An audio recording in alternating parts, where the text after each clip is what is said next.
ఒడిశాలోని గంజాం జిల్లాలో ఉన్న బేరంపూర్లో ప్రధాని మోదీ ఎన్నికల ప్రచారం నిర్వహించారు. ఒడిశా ప్రజలు పేదలుగా మిగిలిపోవడానికి కాంగ్రెస్ బీజేడీ పార్టీలే కారణమని మోదీ పేర్కొన్నారు. జూన్ 4వ తేదీ బీజేడీ పార్టీకి ఎక్స్పైరీ డేట్ అంటూ ప్రధాని మోదీ పేర్కొన్నారు. త్వరలోనే డబుల్ ఇంజిన్ ప్రభుత్వం ఒడిశాలో ఏర్పాటు అవుతుందని మోదీ తెలిపారు. కేంద్రంలోనూ రాష్ట్రంలోనూ బీజేపీ కొత్త సర్కార్లను ఏర్పాటు చేయనున్నట్టు ఆయన వెల్లడించారు. ఎన్ఫోర్స్మెంట్ డైరెక్టరేట్ జార్ఖండ్ రాజధాని రాంచీలోని పలు చోట్ల సోమవారం ఉదయం మెరుపు దాడులు నిర్వహించింది. ఈ దాడుల్లో భారీ మొత్తంలో నగదు పట్టుబడింది. లెక్కల్లో చూపని 25 కోట్ల రూపాయలు ఈడీ సోదాల్లో బయటపడింది. మంత్రి అంచని నివాసంలో గుట్టల కొద్దీ కరెన్సీ నోట్ల కట్టలు చూసి అధికారులు అవాక్కయ్యారు. మనీ లాండరింగ్ ఆరోపణలపై గతేడాది ఫిబ్రవరిలో అరెస్టైన జార్ఖండ్ గ్రామీణాభివృద్ధి విభాగం మాజీ చీఫ్ ఇంజనీర్ వీరేంద్ర రామ్ను ఈడీ అదుపులోకి తీసుకుంది. లైంగిక వేధింపులు కిడ్నాప్ కేసులో మాజీ ప్రధాని దేవగౌడ తనయుడు రేవణ్ణను లోతుగా ప్రశ్నిస్తోంది సిట్ బృందం.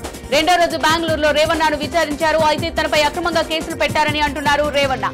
40 ఏళ్ల రాజకీయ జీవితంలో ఇలాంటి వేధింపులు చూడలేదన్నారు. చివరకు న్యాయమే గెలుస్తుందన్నారు. బెంగళూరు ఆసుపత్రిలో ఆయనకు వైద్య పరీక్షలు నిర్వహించారు. మరోవైపు రేవణ్ణ కుమారుడు ప్రజ్వల్ పై బ్లూ కార్నర్ నోటీసులు జారీ చేశారు.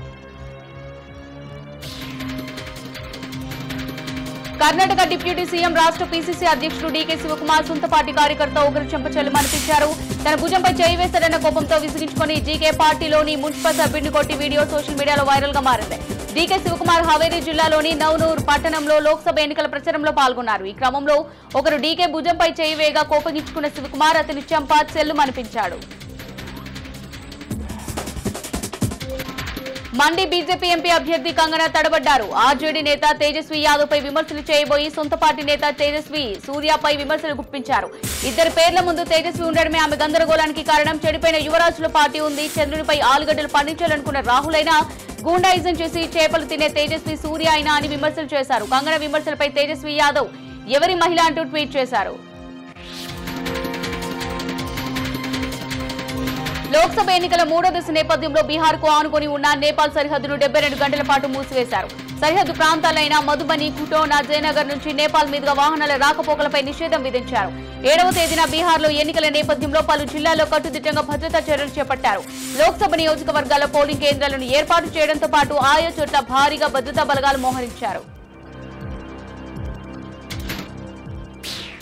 రిజర్వేషన్ల పేరిట హిందువులు ముస్లింల మధ్య చిచ్చుపెట్టి కాంగ్రెస్ నిప్పుతో చెలగాట మారుతోందని రక్షణ మంత్రి రాజ్నాథ్ సింగ్ ఆరోపించారు. బీజేపీ ఈసారి 400 స్థానాల్లో గెలిచి కొన్ని రాష్ట్రాల్లో మరింత మెరుగైన రాజకీయ ప్రతిభ కనబడుతుందని వ్యాఖ్యానించారు. రాహుల్ గాంధీలో గొప్ప నాయకత్వ లక్షణం లేదు కానీ హిందూ ముస్లింల మధ్య చిచ్చుపెట్టి విద్వేష మంటలు రాజేసే ఫైర్ చాలా ఉందన్నారు.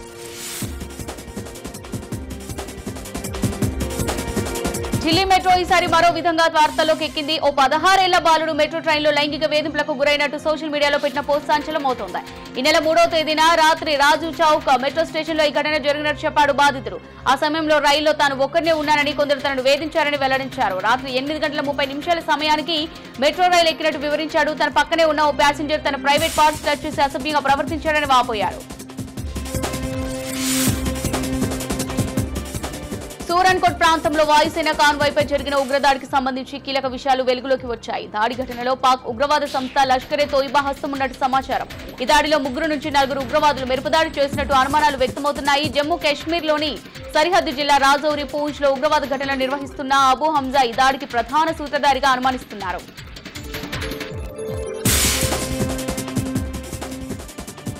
ఉత్తరాఖండ్ అడవుల్లో మంటలు చెలరేగుతున్నాయి. ఈ మంటలు చిక్కుకొని 3 మరణించారు. వేలాది జంతువులు ప్రాణాలు పోగొట్టుకున్నాయి.